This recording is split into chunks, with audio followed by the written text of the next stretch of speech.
लोग कहते हैं काशी सिर्फ एक शहर है, लेकिन जो यहाँ आता है उसका मन बदल जाता है। या वो पावन भूमि है जहाँ मृत्यु का भी अंत नहीं, एक नई शुरुआत बन जाती है। स्वागत है आपका मोक्ष की नगरी काशी में।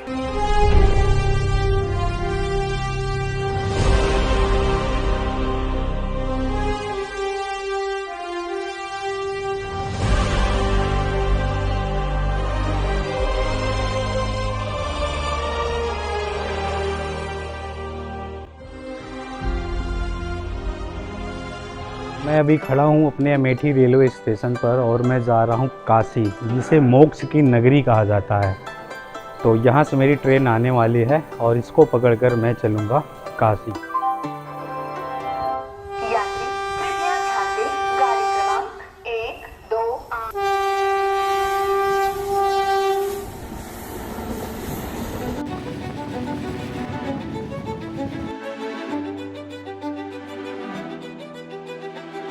तो अगर आप वाराणसी घूमने के लिए आते हैं तो यहाँ पर 3 स्टेशन हैं। पहला काशी, दूसरा है बनारस और तीसरा है वाराणसी। तो अगर आप दिल्ली से आते हैं तो सबसे पहले आप वाराणसी के लिए अपना ट्रेन का टिकट बुक करें, और नहीं मिलता है तो आप बनारस भी आ सकते हैं। बनारस रेलवे स्टेशन उतरने के बाद गडोलिया जाने के लिए यहाँ पे 30 रुपीज़ शेयरिंग चार्जेस है। और बनारस में जब आते हैं तो यहाँ पे ऑटो रिक्शा मिलता है, लेकिन वही 10 से 5 मिनट यहाँ पे आपको इंतज़ार करना पड़ता है। तो फाइनली हम अपने होटल में पहुँच गए हैं। अब बारी है मैं आपको अपना रूम टूर करवा देता हूँ, क्योंकि जैसे ही एंट्री करता ना रूम साफ़ सुथरा होता है, और जब रूम से जाने लग जाते हैं तो बेकार हो जाता है। ये इस तरह से रूम है। यहाँ पे डबल बेड है, लेकिन मैं सिंगल हूँ, सोलो हूँ, तो मैंने अपने लिए ये रूम ले रखा है। एसी लगी हुई है और यहाँ पे टीवी लगी हुई है। तो इस रूम को मैंने यहाँ पे क्यों लिया, क्योंकि ये दशाश्वमेध घाट से सिर्फ 600 मीटर की दूरी पर है। सबसे इम्पोर्टेंट बात ये है। तो अभी मैं आया हूँ और चल के सबसे पहले मैं चलता हूँ गंगा जी में नहाने के लिए।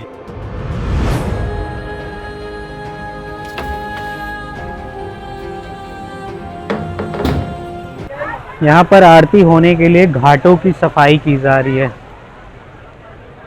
देखो 2:40 हो रहे हैं और आरती यहाँ पर होगी शाम के 6:30 बजे। तो अगर आपको इस तरह से फ्रंट सीट रिजर्व करना है तो आपको 2:40 पे ही यहाँ पे रिजर्व होने लग गए हैं, और 3.5 घंटे यहाँ पे आप इंतज़ार करेंगे, तब जाके आपको एक अच्छा सा शॉट मिलेगा। ये दशाश्वमेध घाट है जहाँ दोपहर की धूप भी शांति बन जाती है।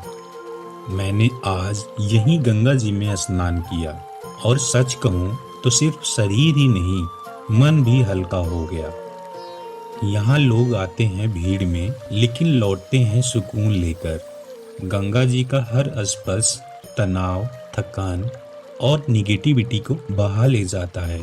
काशी सिर्फ देखने की जगह नहीं, काशी महसूस करने की जगह है। शाम के 5:18 हो रहे हैं और अभी यहाँ पे आरती होने वाली है दशाश्वमेध घाट पर, और उसी आरती को देखने के लिए, उसमें हम प्रेजेंट होने के लिए चल रहे हैं। और यहाँ का जो क्राउड है आप देख सकते हो।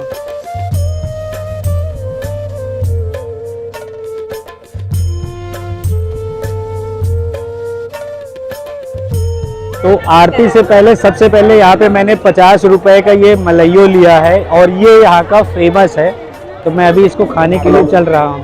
तो आरती में जाने से पहले मैं आपको बताता हूँ ये दशाश्वमेध घाट जो आप मेरे पीछे देख रहे हैं, ये क्यों फेमस है, लोग इसी घाट पर क्यों आते हैं। सबसे पहले तो यहाँ पर गंगा जी की शाम को आरती होती है, लोग इसलिए दशाश्वमेध घाटे आते हैं।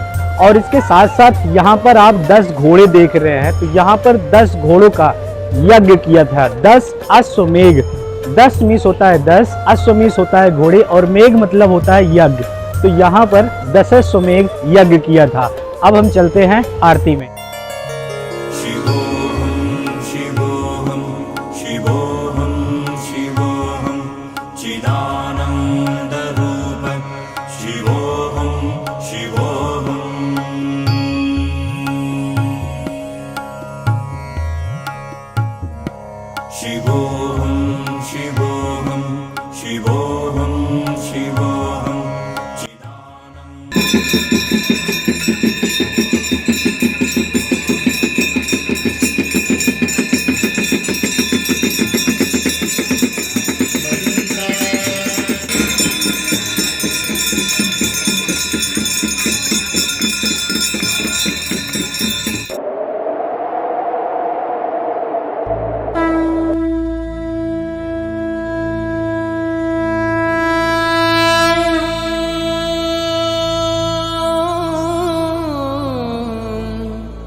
पिता त्वमेव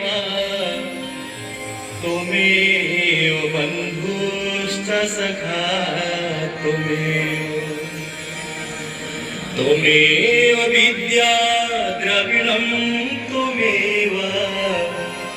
त्वमेव सर्वं मम देव देव।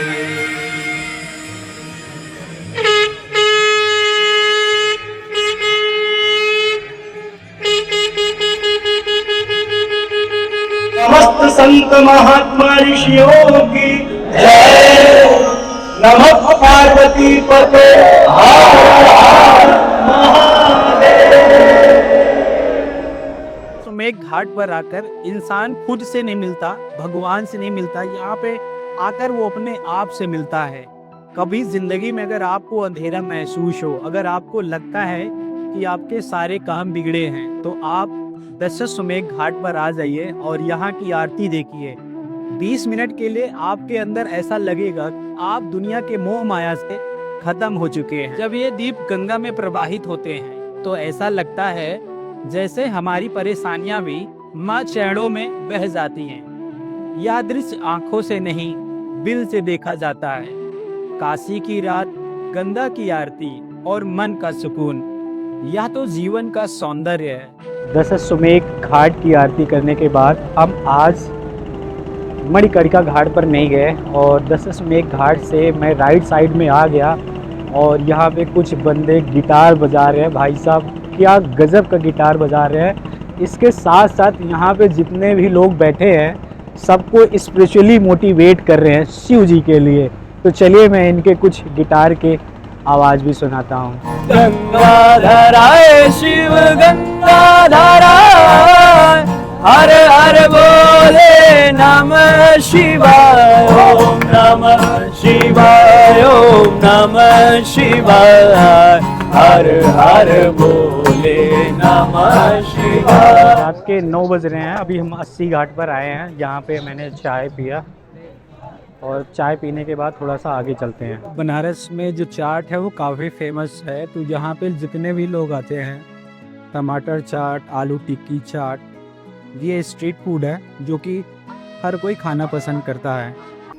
तो रात के 10 बज चुके हैं और पता नहीं क्यों जब भी मैं बनारस आता हूँ तो मेरा जो कदम है वो रात में ही मणिकर्णिका घाट की तरफ जाता है। तो अभी मैं आ चुका हूँ, गंगा द्वार है ये, गेट नंबर 1। यहीं से प्रवेश होता है, एंट्री होती है अंदर जाने के लिए और यहीं पर ही सामने ही है मणिकर्णिका घाट। जब आप किसी मृत शरीर के पास में खड़े हों और मृत्यु को इतने पास से देख रहे हों तो ज़िंदगी में जीने का जो नज़रिया है वो बिल्कुल बदल जाता है।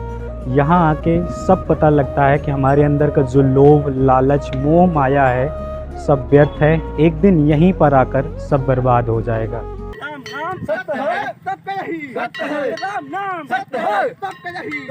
यहाँ पर अर्थी बाजार से होकर मणिकर्णिका घाट तक आती है। लकड़ियाँ पहले से तौली जा चुकी होती। यहाँ के जो डोम समाज के लोग होते हैं कंधों पर लकड़ी उठाकर चिता तक लेकर जाते हैं और यहाँ पर जो सबसे पहले चिता आती है 100 को गंगा स्नान कराया जाता है। तब पर फिर उसके बाद रखा जाता है और कुछ ही घंटों में सब कुछ राख हो जाता है, अस्तित्व समाप्त हो जाता है। रह जाती है तो सिर्फ आपकी यादें। कुछ देर बाद अस्थियां गंगा में प्रवाहित कर दी जाती हैं। आपका स्टेशन आ चुका है और आप जीवन की ट्रेन से उतर चुके हैं। यही आखिरी सफ़र है। ये मेरे लिए बहुत ही भावुक पल है जो कि मैं शब्दों में बयां तो नहीं कर सकता। मुझे यहाँ पर खड़े होकर रोना आ रहा है कि लोग अपने लालच के चक्कर में पाप कर बैठते हैं और लाइफ में उन्हें लेकर जाना कुछ नहीं होता है, जाते हैं खाली हाथ, लेकिन उसके बावजूद भी लोग लाइफ में पता नहीं क्या क्या चीज़ें कर जाते हैं।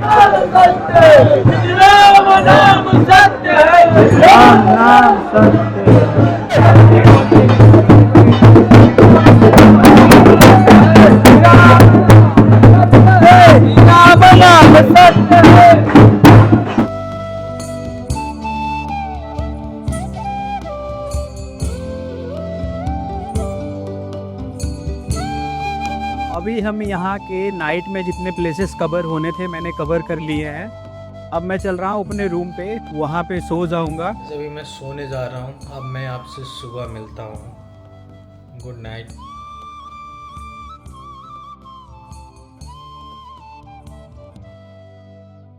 तो ये पीछे गदौलिया चौराहा था और हम अपने रूम से जस्ट बाहर निकले हैं और गदौलिया से जो हमारा रूम था वो 100 मीटर दूर था और दशाश्वमेध घाट से भी 400 मीटर की दूरी पर था।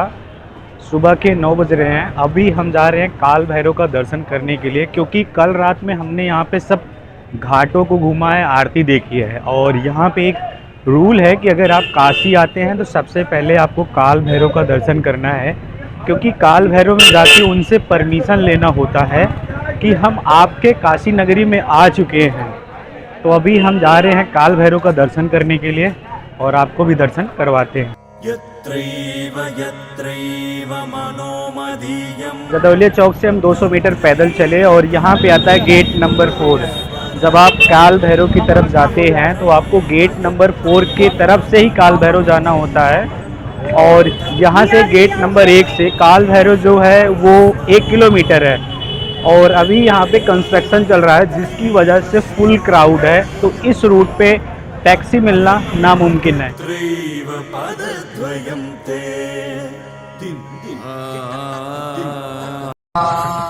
श्री शंकराचार्य विराजिता काल भैरवाष्टकम्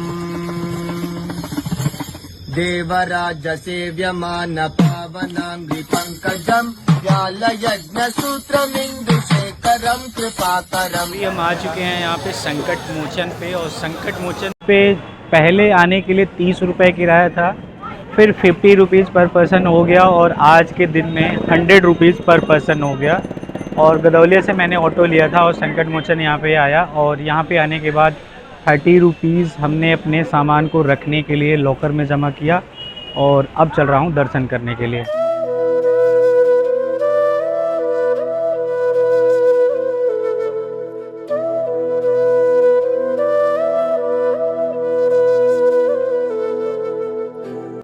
आज संडे का दिन है। संडे के दिन संकट मोचन जो है वो 12 बजे बंद हो जाता है और शाम को 3 बजे ओपन होता है। और आम दिनों में ये 1 बजे बंद होता है और 4 बजे ओपन होता है। तो इसके अंदर कैमरा वगैरह कुछ भी अलाउ नहीं रहता, आपको सब कुछ यहाँ पे लॉकर में रख के तब अंदर जाना होता है। ये दुर्गा माता मंदिर का प्रवेश द्वार है, ऑन द वे है। देख लो ये रोड है, रोड के ही जस्ट सामने है।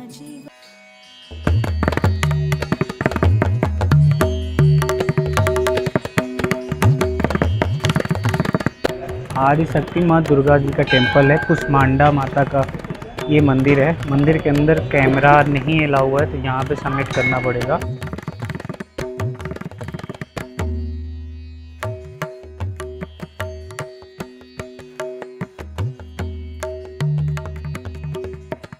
तो मैंने यहाँ पे दर्शन कर लिया है, कैमरा वगैरह अलाउ नहीं था। माँ कुष्मांडा का अंदर मंदिर है और ये मंदिर पूरा रेड कलर में बनाया गया है।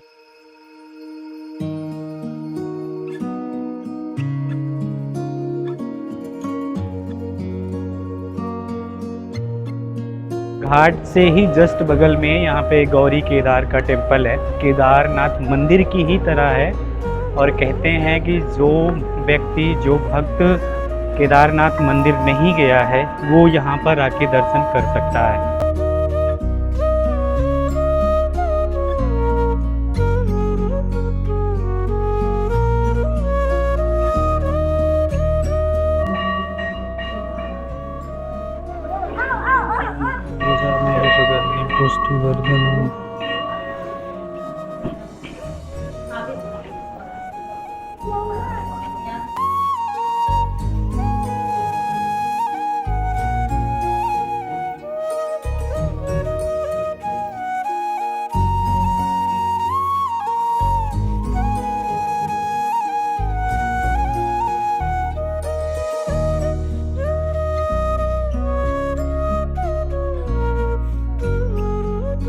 काशी की हर गलियां, हर घाट, हर चौराहा अपने आप में एक कहानी कहता है।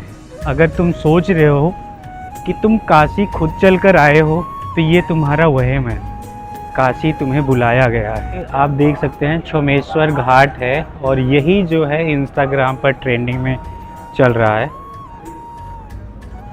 देखो यहाँ पे घाट में लिखा है छोमेश्वर घाट और इसके सामने आपको मिलेगा गंगा जी बहती हुई और यहीं पर ये टेम्पल है। गाइस मैं जितनी बार पहले आया था तो हर बार मैं क्या करता था कि आपको सबसे पहले काशी विश्वनाथ जी का दर्शन करवा देता था और इस बार मैं आपको लास्ट में दिखा रहा हूँ। इसके पीछे का रीज़न है कि यहाँ के जो सारे मंदिर होते हैं वो 1 से 4 के बीच में बंद होते हैं, तो हमने डिसाइड किया कि हम सबसे पहले सुबह उठकर यहाँ के सारे टेम्पल पे जाएंगे, विज़िट करेंगे और उसके बाद हम चलेंगे आपको काशी विश्वनाथ का दर्शन करने के लिए। गेट नंबर 1 है और गेट नंबर 1 पर इस तरह से बैरिगेटिंग कर दी गई है। सबसे पहले आपको इस बैरिगेटिंग के अंदर से आना है, इस प्रोसेस को फॉलो करते हुए आपको इधर आना है गेट नंबर 1 पर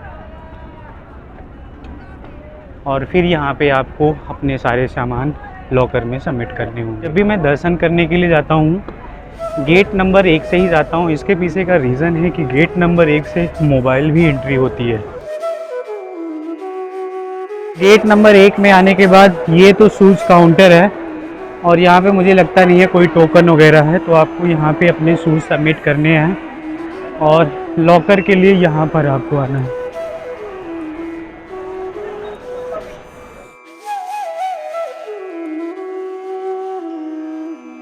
काशी विश्वनाथ कॉरिडोर की वो सुबह आज भी दिल में वैसी ही बसती है। हवा में गंगा की ठंडक धुली थी और ओंठों पर बस एक ही नाम, ओम नमः शिवाय, ओम नमः शिवाय। मैं लाइन में खड़ा था, मोबाइल कॉरिडोर के अंदर मैंने जमा कर दिया था, जैसे दुनिया की हर आवाज़ बाहर छूट गई हो और भीतर सिर्फ मैं और महादेव रह गए हों। भीड़ थी, कदम धीरे धीरे बढ़ रहे थे, समय थम सा गया था, लेकिन उस इंतज़ार में भी एक अलग ही सुकून था। 1 घंटा, लगभग 1 घंटा 30 मिनट और फिर मेरा नंबर आया। ये पहली बार नहीं था, मैं 20 बार काशी आ चुका हूँ, हर बार उसी उम्मीद के साथ, शायद आज महादेव अपने आराध्य के चरणों को स्पर्श करने का सौभाग्य मुझे ज़रूर देंगे। आज वो पल सच के बेहद करीब था। मैं नॉर्मल लाइन से आगे बढ़ा, भावनाएं तेज़ हो चुकी थी और मैं फिर VIP लाइन में चला गया। मेरे महादेव बस 1 मीटर मेरे से दूर थे, इतने पास की सांसें रुकने लगी, आंखें भर आई थी, दिल जोर जोर से धड़कने लगा। अब तो बस 1 कदम और, अब तो हाथ बढ़ाकर आशीर्वाद ले ही लूँगा। यही सोचकर मैं आगे बढ़ता रहा, लेकिन नियति ने वहाँ हमें रोक दिया। भीड़, सुरक्षा, व्यवस्था और अगले ही पल मुझे वहाँ से वापस मोड़ दिया गया। इतने पास होकर भी स्पर्श हमारा अधूरा रह गया। मन भारी हो गया, कदम भारी हो गए और मन में एक विचार आया कि शायद महादेव को मुझे इस जन्म में छूने के लिए और बड़ा बनकर यहाँ पर आना पड़ेगा। लेकिन भीतर कहीं एक आवाज़ आई, जब बुलावा पूरा होगा तब कोई शक्ति तुम्हें महादेव से मिलने के लिए नहीं रोक पाएगी।